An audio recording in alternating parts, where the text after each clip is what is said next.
Hello, Radhe Radhe ji. Welcome to my vlog Saanvi vlog में आपका फिर से स्वागत है। आशा करते हो कि आप स्वस्थ होंगे, मस्त होंगे और अपनी लाइफ एंजॉय कर रहे होंगे। तो आज जो मेरा व्लॉग है थोड़ा सा अलग है, ख़ास है। तो ख़ास कैसे है, क्योंकि आज मैं बताने वाली हूँ आपको किचन क्लीनिंग के कुछ टिप्स। तो ऐसा होता है कभी कभी कि किचन एकदम साफ़ होती है, क्लीन होती है बिल्कुल, फिर भी उसमें छोटे छोटे कॉकरोच निकलने शुरू हो जाते हैं। तो मैं आपको बताऊंगी छोटे छोटे कुछ टिप्स जिसकी मदद से आप अपने किचन को एकदम क्लीन रख सकते हैं। और ज़्यादा ऐसे बहुत ज़्यादा भारी टिप्स भी नहीं है कि आप उनको फॉलो ना कर सकें। छोटे छोटे टिप्स हैं, उनको आप डेली लाइफ में अगर आप यूज़ करोगे तो आपकी किचन एकदम क्लीन रहेगी और कॉकरोच फ्री रहेगी। तो आइए चलिए देखते हैं कौन से हैं वो टिप्स जिसकी मदद से आप अपनी किचन को एकदम क्लीन रख सकते हैं। हेलो फ्रेंड्स, तो आज मैं आपको बताऊंगी किचन के कुछ टिप्स जिसकी मदद से आप अपनी किचन को हमेशा के लिए कॉकरोच फ्री कर सकते हैं। तो क्या करना होगा, सबसे पहले जो हमारा गैस स्टोव होता है, काउंटर टॉप होता है, उस पर कभी भी आटा बिखरा हुआ नहीं होना चाहिए। जब भी आप खाना बनाओ, दिन का खाना बनाओ या रात का डिनर बनाओ, हाथ ही हाथ आप अपने किचन को साफ़ कर लो, पहले गीले सूखे कपड़े से। और उसके बाद जो भी आप यूज़ करते हो, विम लिक्विड या फिर कॉलीन वगैरह से आप अपने गैस स्टोव को और काउंटर टॉप को अच्छे से क्लीन करना। क्योंकि कभी कभी ऐसा होता है कि खाना बनाते वक्त हमसे आटा और कोई और चीज़ बिखर जाती है गैस स्टोव पे और हम उसको क्लीन नहीं करते हैं। तो एक ये रूटीन होनी चाहिए हमारी लाइफ में कि रात को सोते वक्त हम अपनी गैस स्टोव को और काउंटर टॉप को अच्छे से साफ़ करें। तो सबसे पहले इसको गीले सूखे कपड़े से साफ़ करना है और उसके बाद वही लिक्विड वगैरह से, क्योंकि जो आटे की महक होती है सबसे पहले कॉकरोच वगैरह उसी से ही आते हैं। और एक दो करते करते ये काफ़ी मात्रा में बढ़ जाते हैं। जो लाल वाले कॉकरोच होते हैं वो तो हीट वगैरह से या कोई दवाई वगैरह होती है उससे वो मर जाते हैं। पर जो छोटे छोटे कॉकरोच निकलते हैं किचन में, झिंगू टाइप में वाइट वाले छोटे वाले कॉकरोच, वो हीट से या फिर कोई दूसरी दवाइयों से नहीं मरते हैं। इनका या तो एक ही इलाज होता है कि पेस्ट कंट्रोल वालों को बुलाओ और किचन सारी खाली करके और उसके बाद सारा वो उसमें दवाई छिड़कते हैं, जिससे कि वो कॉकरोच मर तो जाते हैं पर जो दवाई की महक होती है वो काफ़ी दिनों तक किचन में रहती है। तो जिससे कि किचन में घुसना मुश्किल हो जाता है और थोड़े दिनों बाद वो कॉकरोच फिर से दिखने लग जाते हैं। तो इसके लिए क्या करना हो, सबसे पहले हमें अपनी किचन को पहले से ही साफ़ सुथरी क्लीन रखनी होगी, जिससे कि कॉकरोच आए ही ना। और उसके बाद भी अगर आपके घर में कॉकरोच पहले से ही है या फिर कॉकरोच आ जाते हैं किसी कारण से, तो इसके लिए भी मैं आपको एक होम रेमेडी बताऊंगी, जिससे कि आपके घर में जो किचन में जो भी कॉकरोच होंगे वो निकल जाएंगे। आपको पता भी नहीं चलेगा, आपको मरे हुए भी नहीं दिखाई देंगे आपके किचन में और वो आपको फिर कभी दिखाई भी नहीं देंगे। तो वो मैं आपको बताऊंगी। उसके लिए क्या करना होगा, आपको मेरा व्लॉग पूरा देखना होगा और सब्सक्राइब भी करना होगा। तो हमें क्या करना होगा, इन छोटे छोटे टिप्स को अपनाना है अपने किचन को कॉकरोच फ्री रखने के लिए या फिर हाइजीनिकली साफ़ रखने के लिए। क्योंकि किचन ही होती है गृहिणी की असली पहचान कि वो अपने घर को कैसे रखती है, क्लीन रखती है या फिर गंदा रखती है। क्योंकि कोई भी अगर बाहर से आता है तो सबसे पहले हमें हमारी किचन से ही पहचानता है। तो बस मैं आपको किचन के कुछ छोटे छोटे टिप्स बताऊंगी, उनको फॉलो करके आप अपनी किचन को क्लीन रख सकते हैं और कॉकरोच फ्री रख सकते हैं। और इसमें ज़्यादा आपका टाइम भी नहीं लगने वाला है, बस एक्स्ट्रा 15 से 20 मिनट लगने वाले हैं। तो पहला काम था कि आप अपने गैस स्टोव को और काउंटर टॉप को अच्छे से क्लीन करके रखें। और दूसरा जो मेन कारण है कॉकरोच आने का वो है, रात को हम अपने जो सिंक है उसमें जूठे बर्तन रख देते हैं, उससे भी कॉकरोच आ जाते हैं। तो यही कोशिश रहनी चाहिए कि रात को सारे के सारे बर्तन हमें एकदम अच्छे से क्लीन करके रखने हैं। कोई भी बर्तन जूठा सिंक में ना पड़ा रहे, उसकी महक से भी कॉकरोच आ जाते हैं हमारी सिंक में। पर कभी कभी ऐसा होता है कि हम रोज़ बर्तन साफ़ करके नहीं सो पाते हैं, काम ज़्यादा होता है या फिर लेट हो जाते हैं तो बर्तन साफ़ नहीं हो पाते हैं, या फिर जिनके घर में मेड आती है रात को वो बर्तन क्लीन नहीं करते हैं। तो सिर्फ उनको क्या करना होगा, उनके जो बर्तनों की जो ऊपर की जूठ होती है उनको आप क्लीन करके रख दोगे ना, तो भी आपकी किचन साफ़ रहेगी और कॉकरोच नहीं आएंगे। पर हमारी कोशिश यही रहनी चाहिए कि हमारी जो सिंक है रात को सोते वक्त बिल्कुल खाली हो, साफ़ सुथरी हो। और तीसरा जो मेन कारण है कॉकरोच आने का वो है, हमारे जो बर्तन साफ़ करने की जगह होते हैं वो हम ऐसे ही रख देते हैं। उसके अंदर जो बर्तन साफ़ करने की जूठ वगैरह होती है वो अगर चिपकी रह जाती है तो उससे भी कॉकरोच आ जाते हैं। और जो लोहे का झवा वगैरह होता है उसके अंदर भी काफ़ी जूठ रह जाती है, गंदगी रह जाती है, तो वो भी हमें साफ़ करके रखनी चाहिए, उससे भी कॉकरोच आ जाते हैं। और उसके बाद मैं आपसे एक बात बताना चाहूँगी कि हमें हमेशा इस तरह का विम लिक्विड यूज़ करना चाहिए, ये काफ़ी सही रहता है बर्तनों के लिए। पहले मैं सोप यूज़ करती थी, विम सोप, वो मेरे हाथों के लिए भी सही नहीं थी, उससे मेरे हाथ भी कट जाते थे और बर्तनों में अलग तरह की स्मेल भी रहती थी। तो जब भी मैं बर्तनों को यूज़ करती थी, गिलास वगैरह यूज़ करती थी, तो पहले मुझे उस गिलास को धोना पड़ता था, साफ़ करना पड़ता था, ऐसे पानी पी नहीं पाते थे। तो जब से मैंने ये विम लिक्विड वगैरह यूज़ करना शुरू किया है तो मुझे अब इस तरह की कोई भी दिक्कत नहीं आती है। नहीं तो पहले मेरी किचन में अजीब सी स्मेल रहती थी विम बार की, और अब इस तरह से कोई दिक्कत नहीं आती है। मेरी किचन है काफ़ी साफ़ सुथरी रहती है और अच्छी खुशबू भी आती है। तो हो सके तो आप भी विम लिक्विड ही यूज़ कीजिए। और उसके बाद आप अपने किचन के जो भी कपड़े वगैरह होते हैं उनको भी अच्छे से क्लीन करके रखें। जैसे कि खाना बनाते वक्त आप चकले के नीचे जो कपड़ा लगाते हैं या फिर रोटी के डब्बे के नीचे जो आप कपड़ा लगाते हैं उसको भी अच्छे से आप क्लीन करके रखें, क्योंकि उसके कारण भी हमारे किचन में कॉकरोच आ सकते हैं। और हाँ, आप अपने सिंक में इस तरह की एक बारीक जाली लगा के रखें, क्योंकि इससे क्या हो कि बर्तन साफ़ करते वक्त जो छोटा छोटा कचरा होता है वो हमारे सिंक के अंदर नहीं जाता है, ऊपर ही रह जाता है। तो नहीं तो अगर ये जाली ना लगाए ना तो छोटा छोटा जो कचरा होगा, जूठ होगी, वो सीधी पाइप के नीचे जाके फंस जाएगी और ब्लॉकेज की भी दिक्कत हो सकती है और स्मेल की दिक्कत हो सकती है और कॉकरोच तो उससे आ ही जाएंगे। तो इस तरह की आप एक जाली अपनी सिंक में लगा लीजिए, ये आपको मार्केट में ईजी से मिल जाएगी। और हाँ, इसको भी आप रात को सोते वक्त एक बार अच्छे से क्लीन करके सोएं।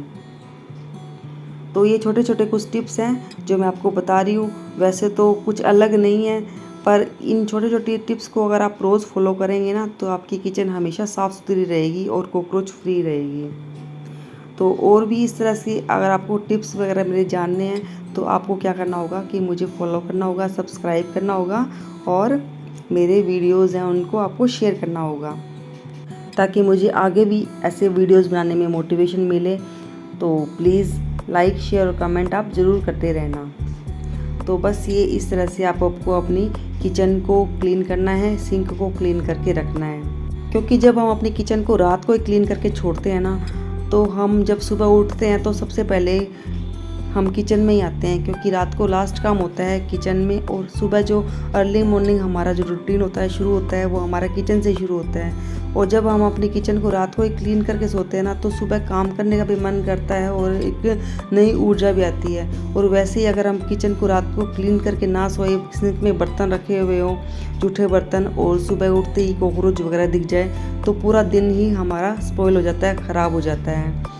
तो कोशिश यही रहनी चाहिए कि रात को पूरा किचन क्लीन करें, काउंटर टॉप एक बार अच्छे से साफ़ करें और किचन के जो भी कपड़े हैं वो हमें अच्छे से क्लीन करके सुखा देने चाहिए, या तो किचन में कहीं पे या फिर बाहर कहीं आपकी अगर जगह बनी हुई हो कहीं बालकनी वगैरह में तो आप उनको वहाँ सुखा सकते हैं। और कभी कभी ऐसा होता है कि बहुत ज़्यादा गंदा हो जाता है काउंटर टॉप का जो कपड़ा है, वो हमारा चिकना हो जाता है, ईजी से साफ़ नहीं होता है। तो उसको क्या करना है कि आपको थोड़ा सा पानी लेना है कुकर के अंदर और उसके अंदर डाल देनी है थोड़ी सी सर्फ या फिर विम लिक्विड, और आप उसमें लगा दीजिए 2-3 सीटियाँ। तो देखिए आपका जो किचन काउंटर का जो कपड़ा है वो एकदम से साफ़ हो जाएगा, चमक जाएगा। और नहीं तो आप रोज़ अगर इस तरह से साफ़ करके रखेंगे तो भी वह साफ़ ही रहेगा, गंदा नहीं होगा। बस इनको थोड़ा सा धूप लगाने की ज़रूरत है। दिन में आप इसको थोड़ी देर धूप लगा दीजिए कपड़े को, और शाम को इसको इस तरह से क्लीन करके आप किचन में कहीं सुखा दीजिए। तो इस तरह से कुछ छोटे छोटे टिप्स हैं, उनको अपनाकर हम अपनी किचन को कॉकरोच फ्री रख सकते हैं। क्योंकि अगर कॉकरोच को, इंसेक्ट्स को कुछ खाने को नहीं मिलेगा तो फिर वो आएंगे ही नहीं, वहीं पे रुक जाएंगे। और अगर एक बार कॉकरोच को कुछ खाने को मिल गया किचन में तो फिर वो उनको रोकना मुश्किल हो जाता है और वो काफ़ी जल्दी जल्दी बढ़ते हैं। तो लास्ट के जो 1-2 काम है वो भी मैं आपको बता देती हूँ कि रात को सोते वक्त अगर आपके घर में आप किचन में झाड़ू लगा के रख सकते हैं तो प्लीज़ झाड़ू लगा के रखिए। नहीं तो अगर आपके अलाउ नहीं है झाड़ू लगाना तो आप किचन में डायरेक्ट एक पोछा लगा के भी रख सकते हैं। तो मैं तो झाड़ू लगा देती हूँ कभी कभी और पोछा भी लगा देती हूँ। और लास्ट का एक काम मैं आपको बताती हूँ, वो भी करना काफ़ी ज़रूरी है। बस इसको करना है सबसे लास्ट में जब हम सोने लगे तब। जो भी आपके घर में हीट वगैरह हो मच्छरों वाला या कॉकरोच वाला, और वो आपको हफ्ते में 1 से 2 बार इस तरह से सिंक की जाली में या फिर कोई भी जाली बनी हुई है आपके घर में, उसमें इस तरह से आपको स्प्रे करके छोड़ना है हफ्ते में 2 से 3 बार, जिससे कि जो भी कॉकरोच वगैरह होंगे वो रात को निकल के आएंगे और मर जाएंगे। पर आपको ये काम तभी करना है जब आपका किचन का काम सभी ख़त्म हो जाए, उसके बाद ही।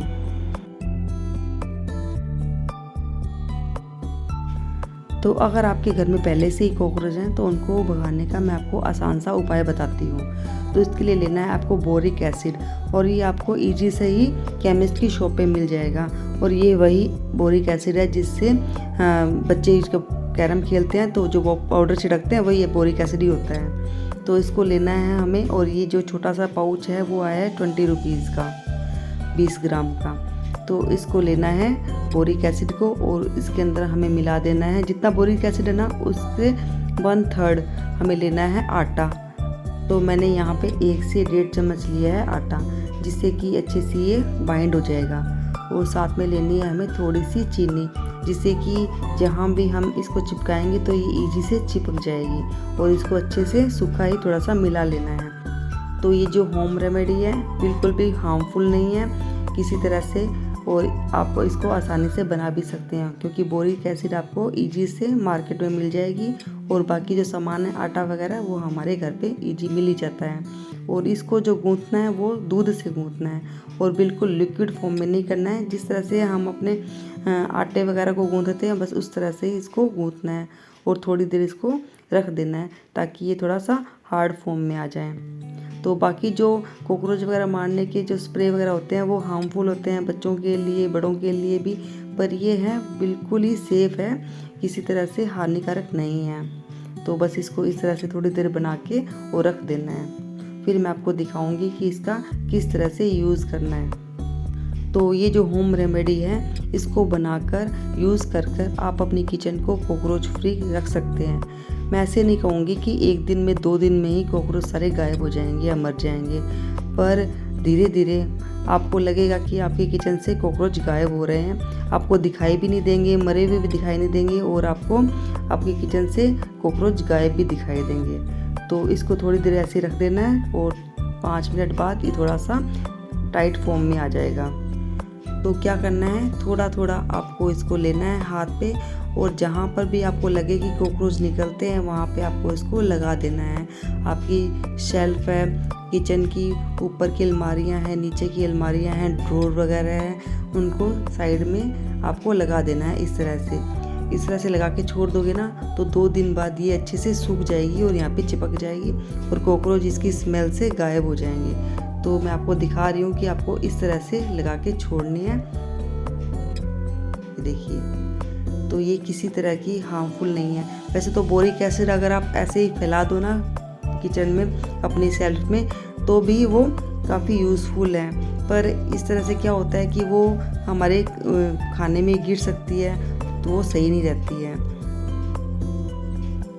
और अगर आप उसको किचन की फर्श पे भी अगर फैलाओगे तो वो झाड़ू से साफ़ हो जाएगी, उसका भी ज़्यादा यूज़फुल नहीं है। तो इस तरह से आप लगा के अगर छोड़ोगे ना तो आपकी किचन में धीरे धीरे सारे जो कॉकरोच है वो गायब हो जाएंगे। मैंने ये वीडियो सिर्फ आपके लिए बनाया है, मेरे किचन में बिल्कुल भी कॉकरोच नहीं है। तो इस तरह से आप इस आटे का यूज़ कर सकते हैं, कहीं भी आप इसको अप्लाई कर सकते हैं, कोई भी हार्मफुल नहीं है ये। तो फ्रेंड्स, ये था मेरा आज का व्लॉग। आपको आज का व्लॉग कैसा लगा, यूज़फुल लगा हो तो प्लीज़ लाइक शेयर और कमेंट ज़रूर कर देना। अगर आपको पसंद ना आया हो तो आप डिसलाइक भी कर सकते हैं और मुझे बता सकते हैं कि मुझे आगे कैसे वीडियोस बनाने चाहिए। तो फ्रेंड्स, ये था मेरा आज का व्लॉग। आपको मेरा आज का व्लॉग कैसा लगा, अच्छा लगा तो प्लीज़ लाइक शेयर और कमेंट ज़रूर कर देना। और जिसने भी अब तक सब्सक्राइब नहीं किया है, बिना सब्सक्राइब अगर मेरे व्लॉग देख रहे हैं तो प्लीज़ एक सब्सक्राइब ज़रूर कर देना। और जिसने भी सब्सक्राइब किया होगा उसके लिए बहुत बड़ा थैंक यू। तो मिलती हूँ आपसे अपने अगले व्लॉग में। तब तक के लिए राधे राधे, खुश रहिए, स्वस्थ रहिए, मस्त रहिए और अपनी लाइफ एंजॉय कीजिए। राधे राधे, शुभ रात्रि।